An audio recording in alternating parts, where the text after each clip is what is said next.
Dividend and it's forms, dividend and it's forms, dividend and it's forms का point number 1 मैं चाहता हूं आप लोग यहां पे दे दो। क्या होता है जी dividend?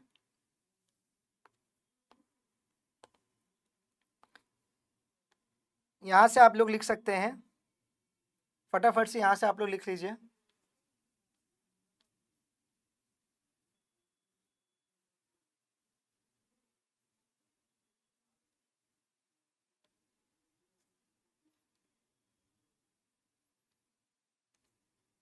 Dividend is what? It is basically the amount of earnings distributed among the shareholders for their investment in the company. कितना हम उनको earnings दे रहे हैं among the shareholders, जितना उन्होंने invest किया उसके लिए। डन, ये dividend हुआ।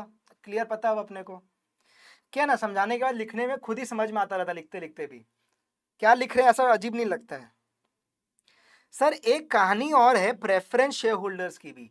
प्रेफरेंस शेयर होल्डर्स क्या बोलते हैं? लिखते रहो, बहुत इजी चीज है, लिखते रहो, समझ में आ जाएगा। प्रेफरेंस शेयर होल्डर्स बोलते हैं कि यार हम उनको तो एक प्रेफरेंस देंगे ही, हम उनको एक प्रेफरेंस देंगे ही। हमारा कैपिटल स्टैक जो हमने सिखाया था, कैपिटल स्टैक में भी आपको बताया, इनकम स्टेटमेंट में भी आपको दिखाया था कि पहले प्रेफरेंस डिविडेंड को पे करेंगे, उसके बाद आफेश आएगा, आफेश से मेरा इक्विटी वालों का पैसा आता है। तो ये जो प्रेफरेंस शेयर होल्डर्स है, they get a preference over the payment of dividend above the equity share holders. हमारा फोकस इस चैप्टर में रहेगा in the equity share dividend. Important चीज, कोई मेरे से आके इस चैप्टर में प्रेफरेंस की बात नहीं करेगा। हमारा चैप्टर स्ट्रिक्टली बोलता है सिर्फ इक्विटी शेयर डिविडेंड की बात कर मेरे से, ठीक है? Our focus is equity share dividend. टन टन टन टन, एकदम इजी इजी 3 पॉइंट में मीनिंग लिख लिया हमने, इजी इजी 3 पॉइंट में मीनिंग लिख लिया। डन है। इसके बाद लिख लिया जी, हाँ ठीक है, लिख लिया। इसके बाद आ जाओ, यहां पे आपने मीनिंग लिख लिया, forms of dividend, forms of dividend, forms of dividend में, फॉर्म्स ऑफ डिविडेंड में मेरे को बनाने देना। अब आपको स्पेस की दिक्कत हो जाएगी, इसे देख लो कितना स्पेस लगेगा, ठीक है ना? फॉर्म्स ऑफ डिविडेंड में स्पेस कितना लगेगा वो देख लेंगे। सबसे पहले तो हमें पता है कौन सा सबसे पॉपुलर फॉर्म है, कैश डिविडेंड, सबसे पॉपुलर कैश डिविडेंड। अब यहाँ ना कैश का मतलब वो कैश मतलब रोकड़ा वाला कैश नहीं है, हार्ड कैश नहीं है जो हमारे जेब में रहता है, कैश एंड बैंक की बात होती है, ठीक है ना? तो जब भी आप कैश वर्ड सीखते हो ना, सुनते हो, कभी भी फाइनेंस में कैश वर्ड आएगा ना, कभी भी वो हार्ड कैश की बात नहीं होगी, वो कैश एंड बैंक बैलेंसेस की बात होगी। तो क्या होता है जब मैं किसी शेयर में इन्वेस्ट करता हूँ, तो जब मैं एग्जांपल, क्या प्रोसेस है, अपने जाते हैं डीमैट अकाउंट खोलते हैं, कोई भी शेयर में इन्वेस्ट करते हैं, और अगर मैं उस डिविडेंड के लिए एंटाइटल होता हूँ, तो मेरे जो बैंक अकाउंट से पैसे लगाए थे उसी बैंक अकाउंट में कंपनी डिविडेंड भेज देती है। तो that is called as cash dividend. Simple dividend है, जो most common form, popular form of dividend है। एक और हो सकता है जिसको मैं बुलाऊंगा स्टॉक डिविडेंड, एक और होगा जिसको मैं बुलाऊंगा स्टॉक डिविडेंड। स्टॉक डिविडेंड में आपको पता है, इसमें से भी मैं 2 तरीके और निकाल सकता हूं। 2 तरीके से स्टॉक डिविडेंड दिया जा सकता है, एक बोनस शेयर्स, एक बोनस शेयर्स, एंड एक जाएगा आपका स्टॉक स्प्लिट, एक जाएगा स्टॉक स्प्लिट। 2 तरीके से स्टॉक डिविडेंड दिया जाता है, क्या है बता रहा हूं, एक है बोनस शेयर्स, एक है स्टॉक स्प्लिट, और एक फॉर्म ऑफ डिविडेंड है जिसको मैं बुलाता हूं बाईबैक। बाईबैक, ये मेरे पॉपुलरली 3 फॉर्म ऑफ डिविडेंड होते हैं। मैं आपको लिखवा दूंगा, 1 minute soon low. Forms of dividend में एक हुआ कैश डिविडेंड, एक हुआ स्टॉक डिविडेंड। स्टॉक डिविडेंड में 2 तरीके से दे सकते हैं, एक बोनस शेयर्स के जैसे, या फिर स्टॉक स्प्लिट हो जाता है। लास्ट में आता है मेरा बाईबैक, इसका एक पॉलिश्ड वर्ड और मिलता है किताबों में, शेयर रीपरचेज। शेयर रीपरचेज मतलब एक ही चीज को थोड़ा सा और पॉलिश्ड तरीके से शेयर रीपरचेज भी बुलाते हैं। ये मेरे 3 फॉर्म ऑफ डिविडेंड होते हैं, most common form of dividend ये 3 ही होते हैं। कैश डिविडेंड के नीचे भी ना 2 मैं और तरीके निकाल सकता हूँ सिर्फ सीखने के लिए। एक होता है इंटरिम डिविडेंड, एक होता है फाइनल डिविडेंड। एक होता है इंटरिम डिविडेंड, एक होता है फाइनल डिविडेंड। तो ये मेरे ना पॉपुलर फॉर्म्स हुए, और भी अदर फॉर्म्स भी है, उस पर आऊंगा, बट ये most common forms of dividend मेरे ये सारे हैं। क्या क्या? Cash dividend, stock dividend, buyback. समझते हैं, ठीक है ना। कैश डिविडेंड आपको समझाया, इंटरिम फाइनल क्या होता है आपको दिखाते हैं, देख के सर मजा आएगा सर। ठीक है, यहाँ पे मैंने आपको स्क्रीनर डे 1 पे दिखाया था। स्क्रीनर पे जाके अगर मैं लिखूँ हमारी कंपनी, मान लो आईटीसी। आईटीसी आपको मालूम है टोबैको की कंपनी है, एकदम फर्स्ट क्लास कंपनी है, एफएमसीजी में भी है, कितने सारे अलग अलग बिजनेस में है। ये बहुत ज़्यादा डिविडेंड देती है, बहुत ज़्यादा डिविडेंड देती है। तो इसका डिविडेंड आप देख रहे हो, इसके डिविडेंड में आप देखो लिखा हुआ है इंटरिम डिविडेंड, फिर फाइनल डिविडेंड। इंटरिम डिविडेंड कहीं पे स्पेशल डिविडेंड बोल के भी दे देते हैं। इंटरिम डिविडेंड, फाइनल डिविडेंड, देख रहे हो कितना फ्रीक्वेंट है, 2021 में, फिर 22 में, 23 में। तो ये सब high dividend paying company ITC जैसे। तो ये लोग इंटरिम डिविडेंड देती है, मतलब साल के बीच में कभी देगी, और एक फाइनल डिविडेंड बोल के देगी कि हाँ इस पूरे फाइनेंशियल ईयर का ये डिविडेंड। तो सर क्या हर कंपनी ऐसे देती है? नहीं, ऐसा जरूरी नहीं है हर कंपनी देगी, ठीक है ना। ऐसा जरूरी नहीं है कि हर कंपनी देगी। Suppose HDFC bank, HDFC bank जैसी कंपनी है, वो सिर्फ और सिर्फ फाइनल डिविडेंड देती है। वो सिर्फ और सिर्फ देखो फाइनल डिविडेंड देती है। कभी कोई स्पेशल डिविडेंड हो गया, हमने बम्पर प्रॉफिट कमा लिया तो एक अलग बात है, बट हमारा जैसे ये कंपनी हुआ, ये लोग सिर्फ फाइनल डिविडेंड ही देते हैं। समझ में आया कैश डिविडेंड फाइनल डिविडेंड आखिर क्या है? कोई बड़ी बात नहीं है, कोई खास बात नहीं है, बड़ा सिंपल है, ठीक है कैश डिविडेंड। अब सेकंड हम आपको बता रहे थे स्टॉक डिविडेंड में बोनस शेयर्स, स्टॉक स्प्लिट आखिर क्या होता है। बोनस शेयर्स पता कुछ नहीं है। बोनस शेयर्स को एक वर्ड में बोलूँ ना, तो बोनस शेयर्स जुमला है, जुमला, ठीक है ना। बोनस शेयर्स जुमला है। अल्टीमेटली शेयर होल्डर का शॉर्ट टर्म में कोई फायदा नहीं होता है बोनस शेयर से। ये सिर्फ एक झांसा है, एक ठो आपको बोलते हैं ना, हम डेजर्ट में जाते हैं तो दूर से दिखता है कि हाँ पानी है, आप बगल में जाके देखते हो तो पानी नहीं है, तो वही वाली चीज़ है, ये एक झांसा है। आपको अल्टीमेटली कोई शॉर्ट टर्म में फ़ायदा हमारे बोनस शेयर से नहीं होता। लेकिन क्यों सर ऐसे बोल रहे हो, सर ऐसे क्यों बोल रहे हो? तो एक बैलेंस शीट में जब शेयर कैपिटल आपके पास है, और एक है मान लो जनरल रिजर्व। शेयर कैपिटल आपके पास है 1 लाख का, जनरल रिजर्व्स है 50,000 के। जब मैं बोनस शेयर्स देता हूँ ना, तो बोनस शेयर्स देते, आप अकाउंट्स में भी कोई ना कोई चैप्टर में ही करते हो, बोनस शेयर्स में भी अल्टीमेटली पैसे का क्या होता है, ध्यान देंगे एक सेकेंड। टोटल मेरे पास कितना है? मैंने हमेशा बोला था मेरा रिजर्व हमेशा मेरा परछाई है, छाया है, जो शेयर कैपिटल के संग रहेगा in the equity shareholder funds, in the equity shareholder funds. लिखना नहीं है, ये सबसे सुनने के लिए, सीख समझने के लिए। तो इक्विटी शेयर होल्डर फंड्स में ये दोनों मिला के बैठे हैं। तो अल्टीमेटली मेरे को मतलब किससे है? इस इक्विटी शेयर होल्डर फंड से मतलब है। ठीक बात है सर, एकदम सही बात बोल रहे हो ना। मजे की बात, मजे की बात क्या है कि मेरा जब बोनस होगा, जब बोनस शेयर्स होगा, जब बोनस शेयर्स होता है, तो अल्टीमेटली पैसे इस जनरल रिजर्व से उठ के शेयर कैपिटल में चले जाएंगे। जनरली मेरा जब भी बोनस शेयर्स होगा, तो पैसों का क्या होगा, जनरल रिजर्व से उठ के शेयर कैपिटल में चले जाएंगे। अल्टीमेटली फॉर एग्जाम्पल, अल्टीमेटली 1,20,000 हुआ, 20,000 रुपये वहां चले गए, यहाँ 30,000 रुपया रह गया, मेरा total shareholder funds same रहता है। बोनस के वजह से there is no change, there is no change in the total equity shareholder fund for a company.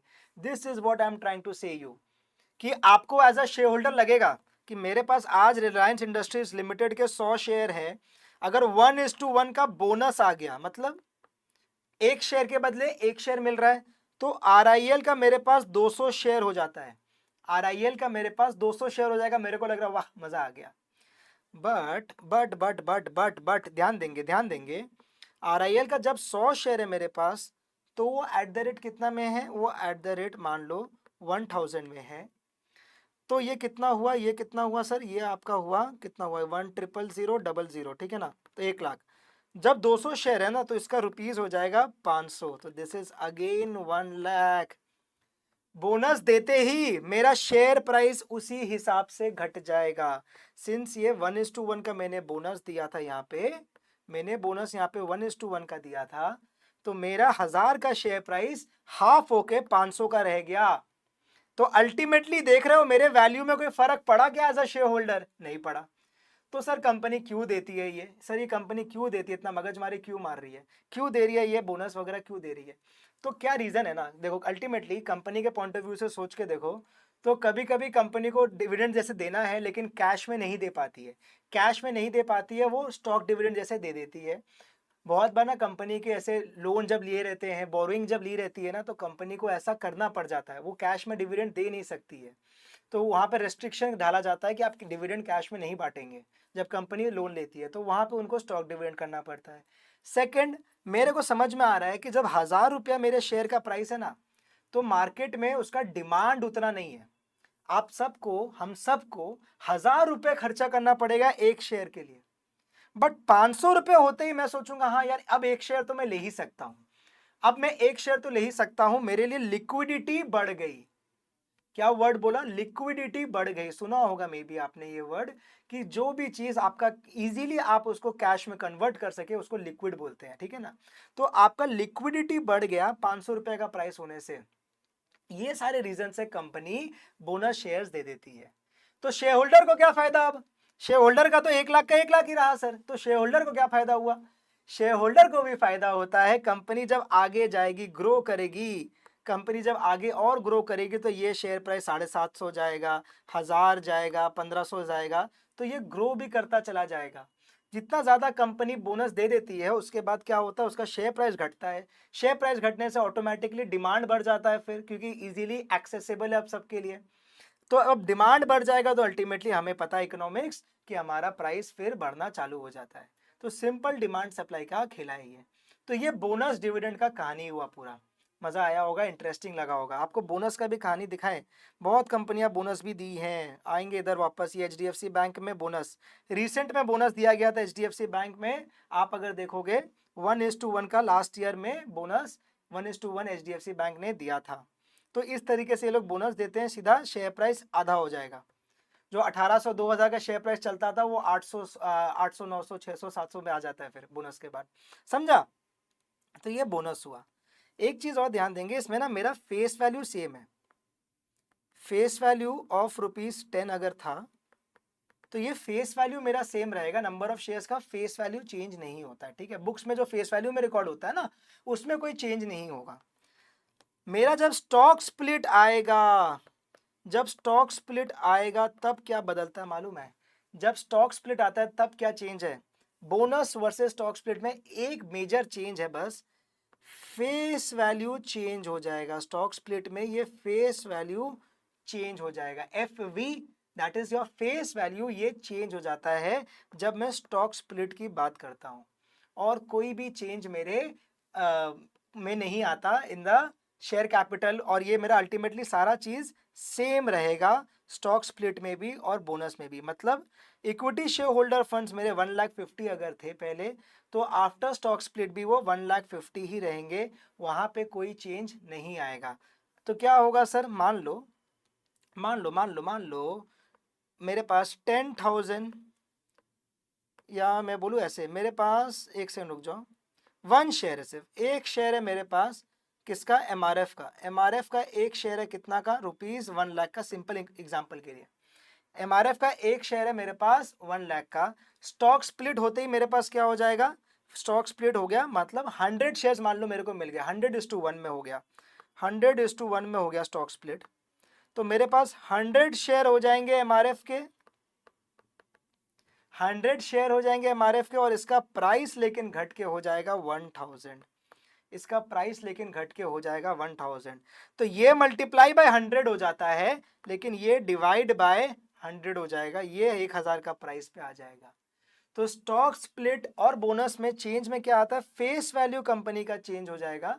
जिस शेयर्स का फेस वैल्यू पे वो इशू करते हैं ना, वो चेंज होता है बस। जो पेड अप कैपिटल बोलते हैं, पेड अप प्राइस पर शेयर, क्या पेड अप क्या है, पेड अप मतलब फेस वैल्यू जो है वो अगर मान लो ₹100 का था, तो वो मेरा ₹1 का बन जाएगा।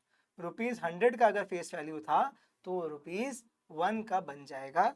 ये फेस वैल्यू का चेंज होता है स्टॉक स्प्लिट में, और कोई चेंज नहीं है, सेम चीज है, ठीक है ना, और कोई चेंज नहीं है, सेम चीज है। डन है, समझा। एक फिर स्टॉक स्प्लिट का दिखाता हूँ अब आपको। टाटा स्टील का स्टॉक स्प्लिट हुआ था। टाटा स्टील का स्टॉक स्प्लिट कब हुआ था, 2022 में हुआ था। ये रहा स्प्लिट, यहाँ पे अलग अलग सेक्शंस बनाए हुए आपको दिख रहे होंगे, कहाँ पे डिविडेंड दिया हुआ है, कब मर्जर हुआ, कब इक्विटी हिस्ट्री क्या, राइट इशू कब आया था। यहाँ पे आप देखोगे तो 2022 में इस कंपनी का स्टॉक स्प्लिट हुआ था। जो फेस वैल्यू 10 की थी वो चेंज होके न्यू फेस वैल्यू कितनी दिख रही है, सिर्फ ₹1 की दिख रही है। तो मतलब जो टाटा स्टील का प्राइस उस समय ₹1000 के ऊपर चलता था वो घट गया। टाटा स्टील का प्राइस जो ₹1000 के ऊपर चलता था वो मेरा घट गया। और कितना हो गया टाटा स्टील का प्राइस, ₹190 अभी चल रहा था, तो उस समय 1000-1200 चलता था, तो 120 पे आ गया था उस समय, मालूम है। तो ये स्टॉक स्प्लिट हुआ, ये स्टॉक स्प्लिट हुआ। डन है जी। देख रहे हो, फेस वैल्यू ₹1 का हो गया, फेस वैल्यू ₹1 का हो गया टाटा स्टील का। कुछ कुछ कंपनी का 10 का है, किसी का 2 का होता है, तो डिपेंड करता है। तो ये स्टॉक स्प्लिट हुआ, इजी चीज है स्टॉक स्प्लिट बोनस। आपको इतना हार्डकोर आएगा नहीं, एग्जाम में ऐसे हार्डकोर आता नहीं है, आपके नॉलेज के लिए इतना चीज बता रहा हूँ बस, आपको सीखने मिले, समझ में मजा आना चाहिए पढ़ाई करके, ठीक है ना। ये आपको इतना हार्डकोर एग्जाम में नंबर्स के संग इससे फंसाएगा नहीं वो, ठीक है। तो आपके लिए काम का बस इतना ही बात था कि स्टॉक स्प्लिट बोनस बोल के 2 चीज होती हैं, मान लो, समझ लो, इतना ही है। आपके मटेरियल में ना स्टॉक स्प्लिट को डिटेल में समझाया तक नहीं है, आपके मटेरियल में स्टॉक स्प्लिट को डिटेल में समझाया तक नहीं है, ठीक है। तो कोई बड़ी बात नहीं है, आ जाओ।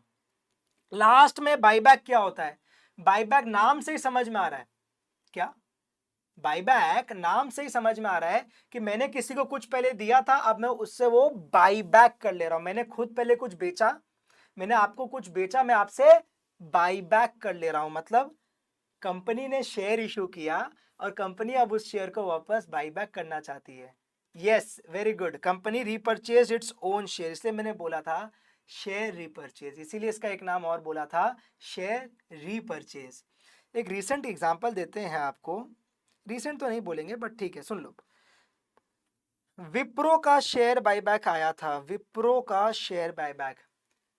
विप्रो हमारी कंपनी, आईटी कंपनी, ऐसा मालूम आपको, विप्रो कंपनी चालू हुई थी as a vegetable oil maker, ठीक है, अब वो आईटी कंपनी बन गई है, इसका स्टोरी पढ़िएगा कभी। तो विप्रो कंपनी जो है, ये जो विप्रो कंपनी है, इसका बायबैक आया था एट द रेट ₹250 पर शेयर, ठीक है। उस समय उसका करंट मार्केट प्राइस चल रहा था, हम बाईबैक समझ रहे हैं, ठीक है, उस समय उसका करंट मार्केट प्राइस चल रहा था ₹200 पर शेयर।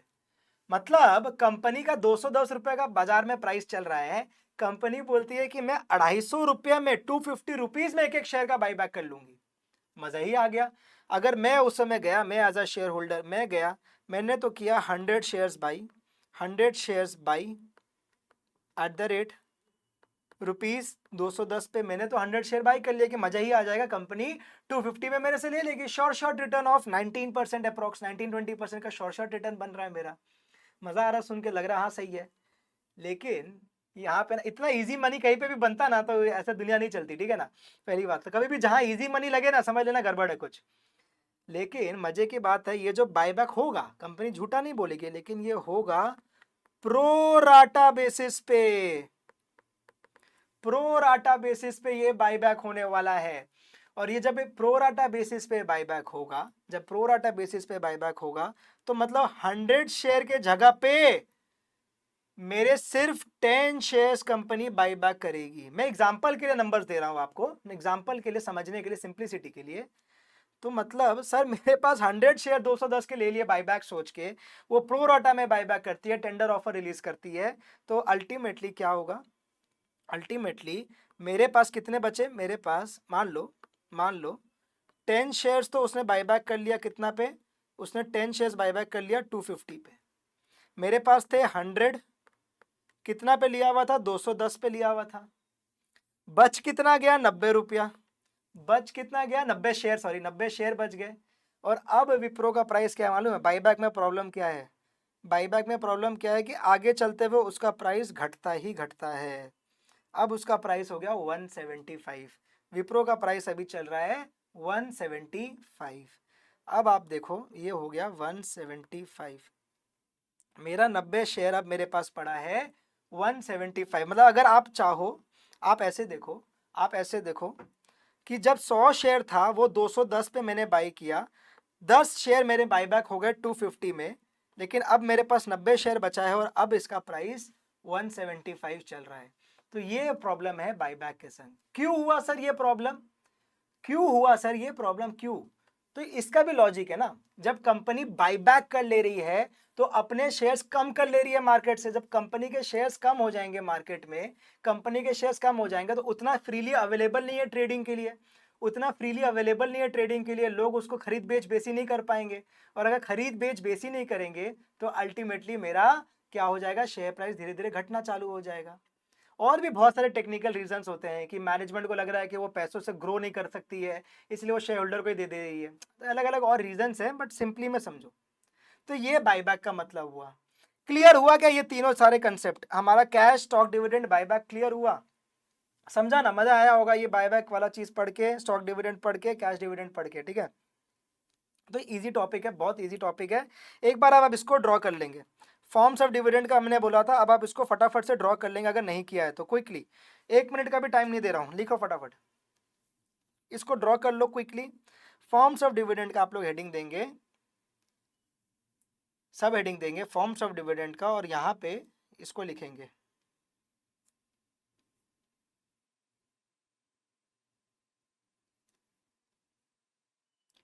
इसके बाद लिख लो जी, लिख लो, लिख लो।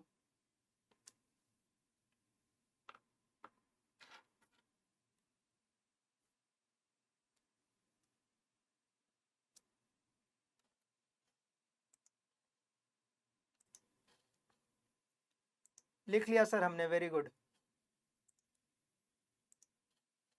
ठीक है, मेरी बात सुनना अब आगे। ये तो हमने मेन फॉर्म्स ऑफ डिविडेंड बोल सकता हूँ, ये मेन जो पॉपुलर फॉर्म्स है ये डिस्कस कर लिया। कुछ अदर फॉर्म्स ऑफ डिविडेंड भी होते हैं, कुछ अदर फॉर्म्स ऑफ डिविडेंड भी होते हैं जो इतना पॉपुलर नहीं है, इतना पॉपुलर और डे टू डे आप नहीं सुनते हो। अदर फॉर्म्स ऑफ डिविडेंड का अब आप छोटा सा हेडिंग दे सकते हैं, एंड इसको भी साथ साथ बनाते हुए चलिए, इसको भी साथ साथ बनाते हुए चलिए। अदर फॉर्म्स ऑफ डिविडेंड क्या क्या है? मैं मुंह से बोल रहा हूँ, बहुत इजी इजी है, कोई दिक्कत नहीं आएगी आपको, लिखते लिखते सुन लीजिए बस, ठीक है ना? अदर फॉर्म्स ऑफ डिविडेंड में हम 4 और फॉर्म की बात करेंगे, हम 4 और फॉर्म की बात करते हैं। ये डिस्कशन आज अभी नेक्स्ट 2 मिनट में होगा और आज के बाद वापस कभी होगा नहीं। तो ये ना ही कभी आपको वापस आ रहा है, ना ही हम इसके बारे में कोई क्वेश्चन है, ना ही कुछ है, ठीक है ना? सिर्फ थ्योरेटिकल टॉपिक है, आपके बुक में दिया हुआ है तो हमें कराना है, ठीक है? अदर फॉर्म्स ऑफ डिविडेंड में एक होता है प्रॉपर्टी डिविडेंड, एक होता है प्रॉपर्टी डिविडेंड। मैं बहुत धीरे धीरे बोल रहा हूँ ताकि आप आराम से समझ भी पाओगे, ठीक है? प्रॉपर्टी डिविडेंड बोलता है कि कंपनी अगर कैश में पैसे नहीं दे सकती है, कंपनी अगर कैश में पैसे नहीं देगी तो वो क्या करेगी? एक प्रॉपर्टी, प्रॉपर्टी के तरीके से आपको पैसे दे देगी, प्रॉपर्टी खरीद के आपको दे सकती है। Dividend paid in the form of assets और प्रॉपर्टी अदर देन कैश। आपको एक प्रॉपर्टी या एसेट्स के जैसे आपको दे देगी, कैश नहीं देने के जगह पे, ठीक है? हो सकता है मेरे पास कैश क्रंच हो मेरी कंपनी में, लेकिन मेरे पास प्रॉपर्टी है तो मैं प्रॉपर्टी दे दूंगा। मान लो एग्जांपल कोई रियल एस्टेट कंपनी हो, तो उनके पास तो ऐसे कितने प्रॉपर्टीज उनके इन्वेंट्री वगैरह में रहता है ना, तो आराम से प्रॉपर्टी दे दिया उन्होंने। इजी है, नाम से मतलब इसलिए फटाफट हो जाएगा। बॉन्ड डिविडेंड, बॉन्ड डिविडेंड क्या हुआ कि कंपनी बोल रही है कि भाई डिविडेंड पे कर रहा हूं in the form of company के बॉन्ड्स, कंपनी के जो बॉन्ड्स होते हैं जो मैंने इशू किए होंगे डिबेंचर्स के लिए, जो मैंने इशू किए होंगे, मैं उसके तरीके से आपको बॉन्ड दे दूंगी और आपको डिविडेंड मिल जाएगा, बॉन्ड डिविडेंड आपको दे दिया जाएगा। मतलब जब मेरे को पैसे उस बॉन्ड के मिलेंगे वो आपको मिलते रहेंगे फिर, तो वो बॉन्ड डिविडेंड के जैसे कंपनी बोल सकती है। डन। तीसरा फॉर्म आता है लिक्विडेटिंग डिविडेंड। लिक्विडेटिंग डिविडेंड क्या हुआ जी? लिक्विडेटिंग, हाँ नाम फर्स्ट टाइम सुना ना, फर्स्ट टाइम सुना, कोई बात नहीं, अच्छा है सुन लिया। लिक्विडेटिंग डिविडेंड क्या हुआ? लिक्विडेटिंग डिविडेंड हुआ कंपनी अगर बंद हो रही है, company returns original capital contributed usually in the case of closure. Company जब बंद होती है, जब लिक्विडेट होती है, तब हम हमारे शेयर होल्डर को डिविडेंड दे देंगे, उनका ओरिजिनल कैपिटल उनको वापस कर देंगे। ये लिक्विडेटिंग डिविडेंड हुआ। लास्ट में एक वर्ड है स्क्रिप डिविडेंड, ये SCRIP है, टी नहीं लगाएगा, स्क्रिप्ट नहीं बना देगा कोई, ठीक है ना, टी नहीं लगाएंगे, SCRIP script dividend. Basically company बोलती है कि हम आपको प्रोमिसरी नोट्स दे रहे हैं, प्रोमिसरी नोट दे रहे हैं in case of cash, in case of instead of cash हम आपको प्रोमिसरी नोट दे रहे हैं, और हम आपको बोल रहे हैं कि हम आपको आगे फ्यूचर में डिविडेंड देंगे, अभी मेरे पास नहीं है, हम आपको कैश नहीं दे सकते। ठीक है, बस इतना सा ही लिखना है जी। ये 4 पॉइंट का हेडिंग देंगे, अदर फॉर्म्स ऑफ डिविडेंड में चारों कॉपी में दिख जाना चाहिए। डन है, हो गया, एक पॉइंट कंप्लीट अपना, पॉइंट नंबर 1 डन हो गया CLOB का हमारा। आगे बढ़ रहा हूं, आगे बढ़ रहा हूं एंड पॉइंट 2 स्टार्ट करूंगा। लिक्विडिटी डिविडेंड क्या हुआ? कंपनी जब बंद हो रही है ना, कंपनी जब बंद हो रही है तो कंपनी क्या करेगी, जो पैसे अब उसके बंद होने में क्या करती है, एसेट बेच देती है, सारी लायबिलिटीज को मीट ऑफ कर लेती है। फिर जब पैसे बचते हैं तो हमारे शेयर होल्डर्स का ओरिजिनल कैपिटल वो वहां पे रिटर्न कर देगी। ठीक है, सिंपल सा चीज एकदम, नाम से ही मतलब है जी। डन।